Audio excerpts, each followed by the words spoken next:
তোমাদের একটা জিনিস দেখাই, আগে দেখো। এই দেখো, মানে কি বলি আর, এই অফিস থেকে মানে বাড়ি ফেরার সময় এই বিরল প্রজাতির এই 10 টাকার নোটটা আমি পেয়েছিলাম, ঠিক আছে? মানে বাস থেকে এই নোটটা আমদানি হয়েছে। মানে কন্ডাক্টর যখন দিয়েছিল নোটটা, তখন মানে না দেখেই নোটটা পকেটে ঢুকিয়ে নিয়েছিলাম।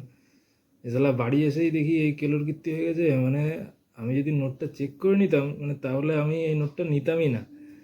কন্ডাক্টর শালা বদের হাড়ি এবং ভিড়ের মধ্যে শালা আমি না দেখে পকেটে ঢুকিয়ে নিয়েছি। মানে নোটটা শুধু ছেঁড়া নয়, মানে তার সাথে এত যে বেকায়দা ডিজাইন, মানে গান দিয়েছি, যদি দেখতো তাহলে মানে নিজেই নিজেকে চিনতে পারতো না। মানে এরা যে কোত্থেকে আসে ভাই, মানে এত সুন্দর কলা কৌশল প্রয়োগ করেছে, মানে কী বলবো আর, মানে এদের এক্সিবিশনে দেওয়ার মতন হয়ে গেছে নোটটা পুরো। মানে কলিযুগের গান্ধী অবতার মানে প্রকট হয়ে গেছে এই রূপে, মানে কি বলি। মানে গান্ধীজির এই অবতার ভগবান না অসুর, মানে সেটাই বোঝা যাচ্ছে না। মানে কপালে দেখছি নারায়ণের মতন ইউ করা রয়েছে, আবার মাথায় অসুরের মতন দুটো শিং, মানে মিক্সচার একেবারে। বীরাপ্পানের মতন আবার গোফ, মানে চোখে সানগ্লাস, কানে আবার একটা পুচকি দুল। এই দেখো, ভালো করে দেখো, দেখতে পারবে। এই দেখো, কানে দুল, পুচকি একটা দুল আছে। হ্যাঁ, টাকে বা ড্রাগনের পিঠের মতন, মানে সে কাটাগুলো হয় না ড্রাগনের পিঠে, সেরকম চুল গজিয়েছে।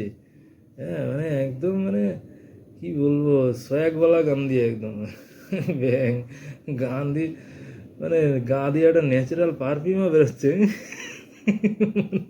নোটটা থেকে, মানে যেন, মানে সেই কন্ডাক্টরের হাতে ছিল তো, মানে ওই ঘেমে সেই ঘামেরও একটা, মানে বিচ্ছিরি একটা গন্ধ বেরোচ্ছে। মানে সব কিছু একবারে গান্ধীজি চুষে নিয়েছে একদম।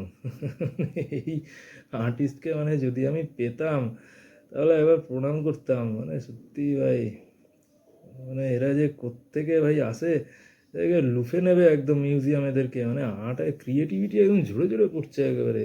উফ ভাই, মানে এই অবতারকে আমি মানে মার্কেটে চালাবো কী করে সেটাই তো ভাবছি। মানে হেগে ছেড়িয়ে রেখেছে একদম চারিদিকে। দেখো ভালো করে সিং টিং কত সুন্দর মানে বানিয়েছে। মানে শালা রাগটা যা হচ্ছে না ভাই, উফ কি বলি আর। এই অ্যাওয়ার্ড দেওয়া উচিত। তুমি একেবারে ইনোভেশন, মানে সত্যি মানে ভাবা যায় না। মানে এই নোটটা আমি মানে কীভাবে চালাবো, মানে আমার তো মাথায় ঢুকছে না ভাই। মানে আবার আরেকটা জিনিস দেখাই তোমাকে, আরেকটা জিনিস দেখবে, এই দেখো কি লেখা রয়েছে দেখো। মানে আবার দেখো, এইখানে আবার একটা মানে ছিদ্র, ওই যে দেখতে পেয়েছে অশোক স্তম্ভের এইখানে ছিদ্র। মানে কি বলবো, সর্বগুণ সম্পন্ন একদম। হুম, মানে নোটটা মানে কিছু আর বাদ রাখেনি। মানে যে মানে করে চাইলে বিড়ি ফিড়ি খায় বোধ হয় সালা, খেয়ে এইসব করে বেরিয়েছে। আর কি মানে কি বলবো আর। উফ, অবতার এক একজন, এদিকে গান্ধী অবতার, ওদিকে যে আর্টিস্ট সেও এক অবতার। উফ, ছিঁড়ে ছিঁড়ে গেছে, কীভাবে ছিঁড়েছে এই দেখো। এই যে কীভাবে চালাবো ভাই, আমি তো কিচ্ছু বুঝতে পারছি না। নোটটা আদৌ চালাতে পারবো কি না জানি না। তোমাদের যদি লাগে তো কমেন্ট করবে, জানাও আমাকে শিগগিরই।